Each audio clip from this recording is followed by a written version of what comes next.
Chapitre 26. Comment les habitants de Lernay, sur ordre de Picrochole, leur roi, attaquèrent par surprise les bergers de Gargantua.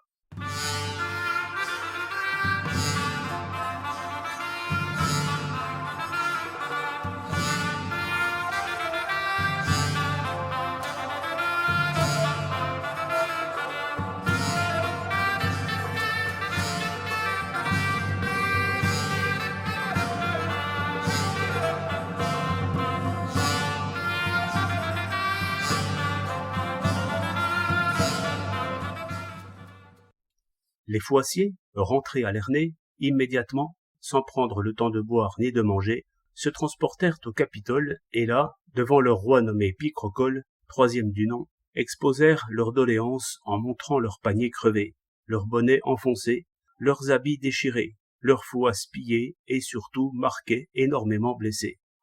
Ils dirent que tout cela avait été fait par les bergers et métayers de Grand Gousier, près du grand carrefour, de l'autre côté de Seuilly.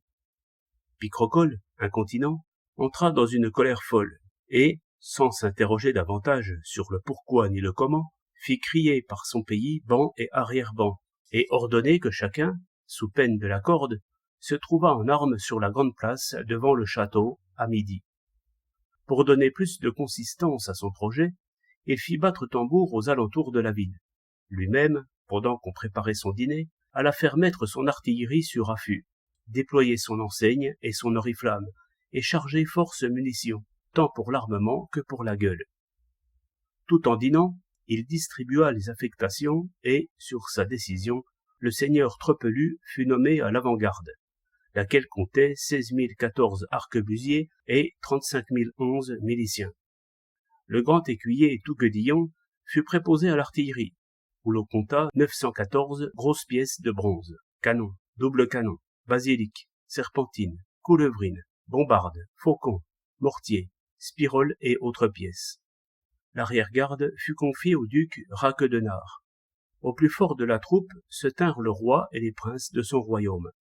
Sommairement équipés de la sorte, avant que de se mettre en chemin, ils acheminèrent sous la conduite du capitaine Engoulevent 300 chevaux légers pour repérer le terrain et voir s'il n'y avait pas d'embuscade dans le secteur.